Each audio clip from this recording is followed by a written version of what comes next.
Sédou, bonjour.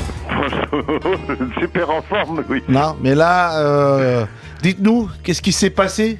Qu'est-ce qui se passe à Lille? Ça y est, on a... Bah écoutez, il se passe que je pense que si on reprend l'histoire, à chaque fois que j'ai parlé et que j'ai dit ça, j'étais de bonne foi et je n'imaginais pas qu'une offre aussi importante pourrait être faite sur ce joueur-là, dans les conditions où elles ont été.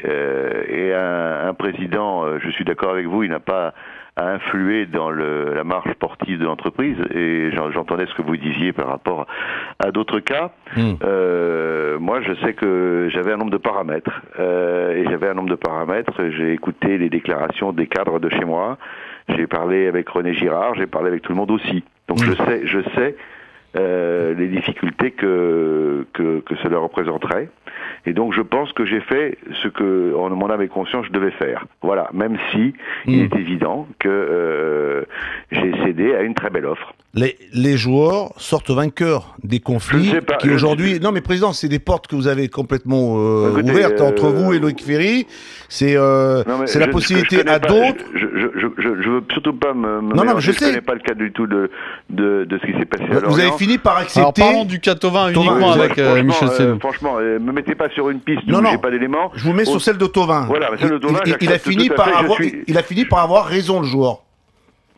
Je sais pas si c'est... Oui, il a gagné, il vous a battu. On peut dire ça comme ça, on peut dire aussi qu'on a tout fait pour essayer que ça ne se passe pas comme ça.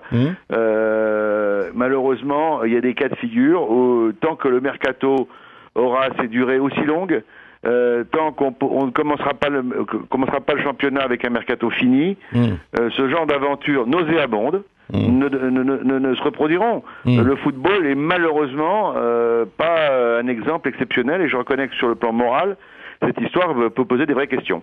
Alors, quels sont les chiffres exacts? Parce qu'on entend des choses différentes entre l'OM et Lille. Une offre exceptionnelle pour un joueur qui a signé en janvier pour 3 millions d'euros, c'est quoi exactement, Michel Sédou? Écoutez, vous avez dit, il y a des chiffres qui ont été dits. Moi, je ne communique jamais sur les chiffres. C'est 15 millions d'euros? Écoutez, vous pouvez dire ce que vous voulez. J'ai trouvé que vous savez très bien ce que j'ai refusé. Donc imaginez, puis voilà. Puis de toute façon, c'est pas le sujet. Le sujet, c'est qu'elle était exceptionnelle par rapport à mon avis, à la valeur du joueur au moment où nous parlons. Donc, parce que quand vous parlez de Monsieur Gareth Bale, vous parlez aussi de valeur exceptionnelle, d'offre exceptionnelle. Oui, enfin là, on n'est pas sur ces montants-là quand même. Hein. Je suis d'accord, mais malheureusement, je suis pas un club anglais. Alors, le défaut des clubs français avec les difficultés. Si on revient à la question du terrain, Michel Sédou, Florian Thauvin faisait partie de votre projet sportif. Bien sûr. Pour le coup, il n'est pas remplacé, évidemment, puisque ça se passe dans les dernières heures du mercato. Ce qui veut dire que René Girard va devoir faire sans Florian Thauvin, et forcément, pour lui, ça va être plus compliqué de faire la saison. Je crois pas, parce qu'on avait des départs programmés qui ne se sont pas faits. Qui je pense notamment à Salomon Kalou. Excusez-moi, je préfère garder quelqu'un qui aime le LOSC, qui a envie d'y jouer et qui apporte sa joie et sa bonne humeur, et qui est quand même un joueur confirmé. Donc je dirais qu'aujourd'hui, il est bien remplacé, s'il devait être remplacé.